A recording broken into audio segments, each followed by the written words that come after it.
class. This is a video tutorial on graphing trig functions as transformations.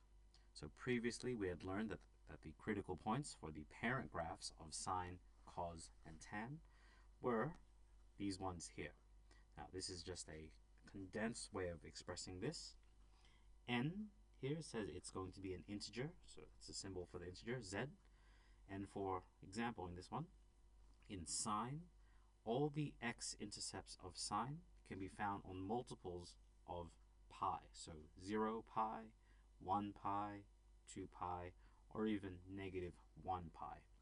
So 0, pi, 2 pi, or even negative 1 pi, that's where we can find all the x-intercepts of sine. And the turning points of sine can be found on multiples of half pi. So for example, if you substitute 0 here for n, you will get half pi. So that gets us the first turning point. If you substitute 1, you will get the next turning point of 3 pi on 2. So you can substitute any n value here, so long as it's a whole number, and you will get a turning point for sine. The same notation can be found here for cos, but if you notice that these are just switched around. And lastly, for tan, wherever there is a 0 for cos, an asymptote will exist for tan. Okay, so these are just the parent graphs, which you should be very familiar with now. But now, from these critical points, we also learned about these very specific terms for trig functions. But now, with the understanding of transformations, we can more easily sketch trigonometric functions, since the amplitude, median, period, and phase shift are actually just corresponding transformations of vertical dilations and translations, and horizontal dilations and translations. So with this in mind, let's actually apply our knowledge of transformations now to this example to sketch this trig function. So here we go. So firstly, we can recognize that the parent graph of this function is indeed sine. So we should know the critical points of this graph. I've written just a few here. But now let's start to figure out what the transformations are. So if we started at y equals f of x, let's first recognize the first two dilations that happened. Well, for this 3 to have come into existence, there would have been y over 3. That is a vertical dilation by a factor of 3. And then for the x to have become 2x, once again, I hope you're familiar with this, it's x over half, because that would simplify to become 2x. And that is a horizontal dilation by a factor of half. So already we have these two transformations. And then for that plus 1 to have come into existence, y would have been vertically translated upwards. So it would be y minus 1 over 3 to equal f of x over half. So that is a translate vertically, so vertical translate by 1, so plus 1. It's been moved up 1.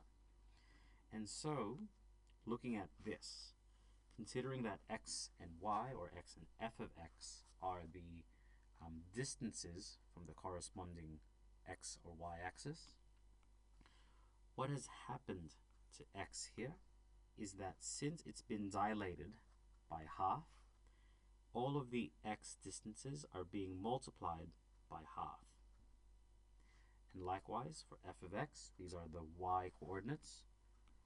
Remember, it's dilations first and then translations. So for the y values, it would have been multiplied by 3 first, and then it would have been added by 1. So in short, all of these points here, we're going to run them through our transformations that we've recognized here. So here we go. 0 times, well, this is the x value. We're going to times it by half. 0 times half is still 0. This next coordinate here, this y value, we're going to times it by 3 and then add 1. Well, that gets us to 1. Same deal, this next coordinate is here. Running it through our transformation, pi on 2 times half. That gives us pi on 4.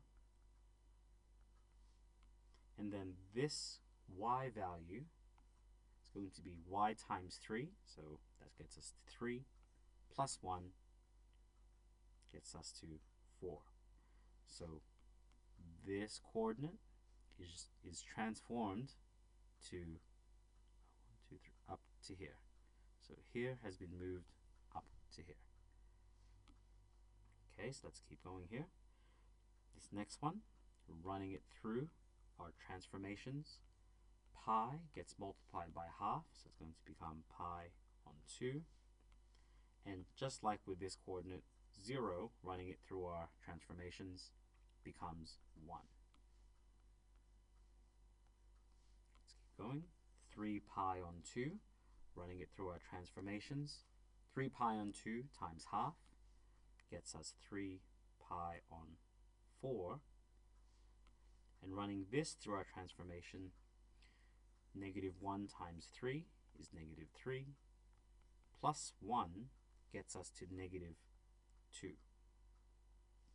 And lastly for this one, 2 pi times half, well, that is going to just become pi. And just like with these zeros, 0 run through our transformations just becomes 1. Now that we have these transformed points, we can now just plot them. So 0, 1. This is pi on 2, so pi on 4 is about halfway. So pi on 4, 4 gets us to approximately here. This little bit to our left. There we go. The next coordinate here is going to be pi on 2, 1. So pi on 2 is here, 1 is here. Our next coordinate is 3 pi on 4. Well, that's 3/4 of the way of pi. So 3 pi on 4, -2 goes to here.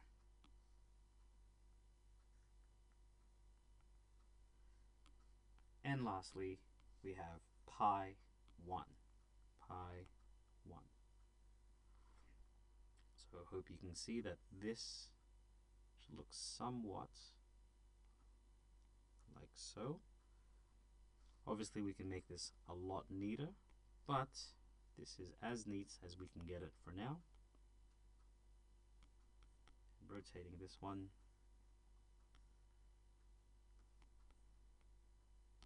And that is our transformed